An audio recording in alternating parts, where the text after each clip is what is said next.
पत्र में शिकायत लिखकर भेज दें उनको कि आप लोगों ने सबसे पहले स्टॉल में सब्जी रोटी क्यों रखी, सब्जी पूड़ी क्यों रखी, आपको यहाँ पे मिठाई मिष्ठान रखने थे। तो वो लोग भी सोच समझ के रखते हैं कि मिष्ठान खा के पेट भर लेंगे तो हमारी सब्जी पूड़ी कौन खाएगा, है ना। तो इसलिए वो भी क्या करते हैं कि छुपा के पीछे तरफ रखते हैं। और कहने को तो होए कि हमारे स्टॉल में सब चीज़ थी, लेकिन खाने वाले क्या किसको खा के रह जाए कि खाने वाले बस लाभ अंतराय तो हुआ, लेकिन किसका अंतराय का क्षय ये भोगांतराय का क्षय नहीं हुआ, है ना। पहले घूम लेते हैं फिर देख लेते हैं फिर बस।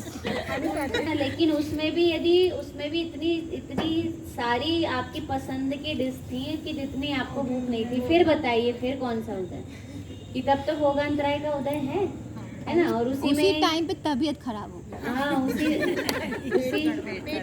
उसी समय पेट गड़बड़ लगने लगा, कुछ होने लगा, या उतना ही खाने में पेट फूलने लगा। तो जैसे ही पेट फूला तो अब खा सकते हैं क्या, नहीं खा सकते। तो क्या हुआ कि वो लाभांतराय तो हुआ पर भोगांतराय का उदय था। किसका उदय था, भोगांतराय का उदय था, है ना चाची। अपन ने बनाए तो सब, है ना, भोजनालय में सारा भोजन बना है ना, लेकिन क्या हुआ बाल उड़ के आ गया, लेकिन वहाँ पर क्या हो गया, बाल उड़ के आ गया कि वहाँ पर क्या नहीं हुआ, भोगांतराय का क्षय उपशम नहीं हुआ। किसका नहीं हुआ। तो खाने में कब आता है, जब भोगांतराय का क्षय उपशम होता है। खाने में कब आता है, जब भोगांतराय का क्षय उपशम होता है। ऐसे ही कहना है कि अपने को अपन इसको पुण्य में भी लगा सकते हैं कि जिन मंदिर भी मिले, शास्त्र भी मिले, पढ़ाने वाले भी मिले। कई लोग तो ऐसे हैं विदेशों में हैं, कई लोग यहाँ पर हैं, कहते बड़े बड़े शहरों में हैं। तो उनको तो क्या होता है कि उनको तो जाने में 1-2 घंटे लग जाते हैं। एक क्लास अटेंड करना हो तो उनको सारी क्लासेस छोड़कर और सारे व्यापार धंधे और सब काम छोड़ छाड़ कर क्या करना पड़ेगा कि तब कहीं जाकर एक क्लास पढ़ पाएंगे। तो उनको तो क्या हुआ कि उनको लाभांतराय का क्षय उपशम तो है, लेकिन उनको क्या नहीं है, भोगांतराय का और उपभोगांतराय। उसको क्या कह देंगे, उपभोगांतराय। उपभोगांतराय क्यों कह रहे हैं, उसमें कारण क्या है। उपभोग मतलब क्या कहलाते हैं, कोई एक वस्तु को बार बार भोगना। अपन एक जिनवाणी को बार बार पढ़ सकते कि नहीं पढ़ सकते, है ना। एक बार विषय समझ में नहीं आया तो बार बार, अभी देखो प्रवचन तो ऐसे होते हैं, स्वाध्याय जो होते हैं ना, वो एक बार जो निकल गया तो निकल गया, जो समझ में आ गई आप लोगों तो आ गई। लेकिन आजकल रिकॉर्डिंग कैसी हो गई, वो भोग है। रिकॉर्डिंग कैसी है, उपभोग है। और प्रवचन लाइव सुन लेना, ऑनलाइन सुन लेना, वो क्या है, भोग है। वो तो आपको क्या हो सकता है कि अभी मिल सकता है ना। वो कैसा है कि वो भोगांतराय का क्षय उपशम है। और वो जो मोबाइल में चल रहा है वो कैसा चल रहा है, उपभोग रूप चल रहा है। तो अपने को क्या होता है कि भोगांतराय का क्षय उपशम और उपभोगांतराय का क्षय उपशम। समझ में आया, भोगांतराय का और उपभोगांतराय का। अब लास्ट है वीर्य अंतराय का क्षय। कैसा, ऐसे ही निश्चय में लगाना है ना। मैंने इसलिए लिख दिया आज निश्चय व्यवहार सब में है। निश्चय दान दिया, निश्चय अपने में दिया और व्यवहार में बाहरी संयोग में मिला। लाभ हुआ तो अपनी पर्याय की प्राप्ति हुई तो निश्चय, और व्यवहार से बाहरी संयोग की प्राप्ति हुई तो व्यवहार। भोग में भी अपने को क्या हुआ कि अपनी विशुद्धि का भोग हो रहा है, अपने को अपनी शुद्धता का भोग हो रहा है। अपना अनुभव बार बार कर रहे हैं अपन, है ना। अपना अनुभव कर रहे हैं, एक बार भी कर रहे हैं अपना अनुभव दिन भर में, तो क्या हो गया, एक पर्याय का भोग करना। अपनी एक पर्याय का भोग करना, उसका नाम क्या हो जाएगा, निश्चय भोग। उसका नाम निश्चय भोग। और व्यवहार भोग क्या हो जाएगा कि बाहरी वस्तुओं का भोग करना, बाहरी वस्तुओं का एक बार भोग करना, उसका नाम व्यवहार भोग। फिर ऐसे ही क्या है, निश्चय उपभोग कि अपनी विशुद्धता का, अपनी शुद्धता का बार बार भोग करना, बार बार अनुभूति में लेना, बार बार अपने ज्ञायक को, अपने सत्ता स्वरूप आत्मा को, अपने त्रिकाली स्वरूप को, अपने अप्रभावी स्वरूप को बार बार क्या करना कि बार बार उसको वेदन करना, बार बार वेदना कि मैं तो कौन हूँ, मैं तो आत्मा ही हूँ। ऐसा बार बार वेदन करते हैं। सुबह जब भी अपने को लगे कि मैं कौन हूँ, तो उसका वेदन करने की बात है। किसका वेदन कर रहे हैं कि हम अपने उपयोग में किसका वेदन कर रहे हैं कि अपनी सत्ता रूप आत्मा का वेदन कर रहे हैं। तो जब बार बार आत्मा का वेदन करते हैं तो उसको कहते हैं उपभोग। उसको क्या बोलते हैं, निश्चय उपभोग। उसको क्या बोलेंगे, निश्चय उपभोग। और जब कोई बाहरी वस्तु जैसे कपड़े हैं, है ना, कपड़े हैं, आभूषण है, गैटेस हैं, पायल बिछोड़ी, जो भी कुछ है आपकी जितने भी सामग्री हैं, कवर्ड है, घर है, ये सारी चीजें उपभोग में आती हैं, है ना। स्त्री भी उपभोग में आती है, पुरुष भी कैसे आते हैं, उपभोग वस्तु में आते हैं। तो वो सब किसमें है कि उपभोग करना, बाहरी वस्तुएं। कौन सी वस्तुएं? बाहरी वस्तुओं का बार बार उपभोग करना क्या कहलाता है? उपभोग। उसको बोलेंगे क्या? व्यवहार उपभोग। फिर क्या है? वीर्य। फिर क्या है? वीर्य। अब इन सारी चीज सारे के लिए क्या हो चाहिए? साहस चाहिए। क्या चाहिए? साहस या उत्साह। क्या? उत्साह। अब देखिए अपने को उत्साह आता है तो किस में उत्साह आता है? एक अपने को अपना वेदन करने में उत्साह आ रहा है, या फिर पुण्य रूप कि पाप का उत्साह आ रहा है, 5 इंद्रिय के विषयों में उत्साह आ रहा है, तो वो उत्साह क्या कहलाएगा? वो उत्साह क्या कहलाएगा? 5 इंद्रिय के विषयों का उत्साह, कि वो पाप रूप उत्साह है। कौन सा उत्साह है? पाप रूप उत्साह। इसलिए अपनी रुचि, अपना उत्साह किस और काम करता है कि 5 इंद्रिय के विषयों में करता है? बताइए। कई जीव तो 5 इंद्रिय के विषयों में भी उत्साह नहीं करते, है ना। भिखारी जैसे, या विषयों में लगे हैं तो वो नहीं, वो तो वीर्यांतराय का क्षयोपशम भी होगा ना। व्यवहार की अपेक्षा आप उसमें उत्साहित हैं, और उत्साहित होकर क्या कर रहे हैं? 5 इंद्रिय के विषयों की सारी सामग्री जुटा रहे हैं, और उनको जुटा कर क्या कर रहे हैं? उनका भोग कर रहे हैं। तो वो जुटाया तो वो साहस आया ना, आपको उत्साह आया। तो जो उत्साह आया उन 5 इंद्रिय के विषयों के प्रति, वो भले ही पाप रूप उत्साह है ना। कौन सा उत्साह है? और आप पाप रूप उत्साह है। तो पर वीर्यांतराय का यदि क्या रहे, उदय रहे, तो व्यक्ति निराश रहता है।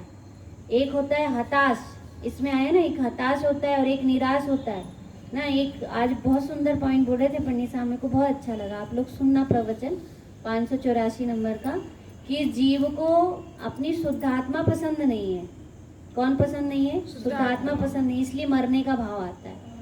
कहते आप जरा से कोई दूसरा व्यक्ति क्रोध कर रहा है, कोई दूसरा व्यक्ति मान कर रहा है, दूसरा व्यक्ति नीचा दिखाना चाह रहा है, तो हम आत्महत्या का भाव करते हैं। जो आज सही जो कहते हैं ना कि डिप्रेशन में चले जाते हैं, तो डिप्रेस होने का कारण कौन होता है? कि जो डिप्रेस होने का कारण है मुख्य, या जो निराशा है, हताशा है, कि हमको जगत में कुछ अच्छा नहीं लगता है, कुछ भी चीज़ सुहाती नहीं है, कोई भी पसंद नहीं आता, किसी पे विश्वास नहीं है, दुनिया के किसी भी व्यक्ति पर ना विश्वास है, ना बाह्य वस्तुओं पर विश्वास है। तो जो पूरा का पूरा बाह्य से विश्वास उठ जाता है, उसमें विश्वास उठ जाता है और हताश निराश हो जाता है, लेकिन आत्मा पे विश्वास नहीं आता। सबसे क्या हो जाता है? सबके प्रति हताशा निराशा हो जाती है। तो ऐसा जीव अपना जीवन जीना नहीं चाहता है। ऐसा लगता है कि हमारा जीवन जीने से हमको मतलब ही क्या, हमें जीना ही क्यों। तो इसमें कहा कि हमने अपने आत्मघात कौन करता है? जो अपने शुद्धात्मा का सही रूप से क्या नहीं करता है, कि सही रूप से उसका स्वरूप नहीं समझता। वो बहुत अच्छा शब्द था, मैं मिस कर रही हूँ, वो जो उसमें था वो मेरे दिमाग से निकल गया। कि वो कैसा है कि वो वास्तव में देखे तो अपनी आत्मा का उत्साह नहीं है। किसका उत्साह नहीं है? आत्मा का उत्साह नहीं है। अपने को आत्मा वेदन करने का उत्साह नहीं है। इसलिए हम कहाँ चले जाते हैं कि हम बाहरी दूर पे किसी के भी क्रोध कर दिया, किसी ने नीचा दिखा दिया तो आत्मघात करने लगते हैं। नंबर कम आ गए तो आत्मघात करने की सोचने लगते हैं, है ना। या फिर हम क्या हो गए कि हम गरीबी आ गई, हमारा पाप का उदय आ गया तो आत्मघात करने की सोचने लगते हैं। बीमारी आ गई तो आत्मघात करने की सोचने लगते हैं। बाहरी बहुत उपसर्ग परिसर रूप ऐसे संयोग बन गए तो आत्मघात करने की सोचने लगते हैं। तो उसमें बहुत अच्छा कह रहे थे कि जिसको आराधना इष्ट होती है उसको तो चाहे किसी भी तौर पर कोई भी संयोग बन जाए, तो उसके लिए कह रहे थे कि जैसे कोई करोड़पति व्यक्ति है और दुकान में कैसा भी ग्राहक आ जाए, या अपने को डॉक्टर चाहिए है, अपने को डॉक्टर से इलाज करवाना है, तो डॉक्टर कैसा भी हो, काला हो, SST का हो, क्या बोलते हैं STS, हाँ STS का हो, SST, हाँ STS नहीं, निम्न जाति का हो। तो जो निम्न जाति का हो तो अपन ये सब कुछ देखते हैं क्या कि वो कौन सी जाति का है, कि वो उत्कृष्ट जाति का है कि निम्न जाति का है। अपने को इस सबसे कोई मतलब रहता है क्या? नहीं रहता है। बस डॉक्टर से क्या करवाना है? इलाज करवाना है। तो अपना मुख्य दृष्टिकोण या अपना मुख्य विचार जो रहता है वो क्या रहता है कि अपने को बस अपना ट्रीटमेंट लेना है और ट्रीटमेंट लेकर और अपना इलाज देखना है। अपने को इससे कोई मतलब नहीं रहता। तो ऐसे ही कहना है कि जिसको आत्माराधना करनी हो वो किसी को भी नहीं देखता। कि किसको नहीं देखता? कि जिसको आत्माराधना करनी हो वो ये नहीं, उसको ये नहीं दिखेगा कि ये काले हैं, कि ये अपमान करने वाले हैं, कि ये ज़्यादा बोलने वाले हैं। अपना मतलब निकालो और साधो और चलते बनो। ट्रीटमेंट करने जाते हैं तो भी यही करते हैं ना कि अपन तो अपना क्या करो, इलाज करवाओ और इलाज करवा के वहाँ से क्या करो, निकल चलो। अपने को कोई मतलब नहीं है कि वो क्या कर रहे हैं क्या नहीं कर रहे हैं। अपन ये भी नहीं पूछते कि वो पैसे से नारियल तो नहीं चढ़ा रहे, है ना, वो पैसे से और कुछ तो नहीं कर रहे, है ना, कि वो कहीं ग्रहित मिथ्यात्व में भी तो नहीं डाल रहे। अपने को इससे भी कोई प्रयोजन नहीं। अपने को क्या प्रयोजन रहता है कि बस अपना इलाज करवाए और निकल चले। तो ऐसे ही यहाँ पर भी कहना है, जिसको अपनी आत्माराधना करना हो तो वो ये थोड़ी ना सोचेगा कि मैं ऐसी जेठानी के साथ 1 मिनट क्या 1 सेकंड नहीं रह सकती, मैं तो यहाँ से बिल्कुल अलग तो अलग। तो ऐसा अपने को विचार कैसा आता है कि नहीं, मैं तो इनके साथ मेरा जीवन निर्वाह नहीं हो सकता।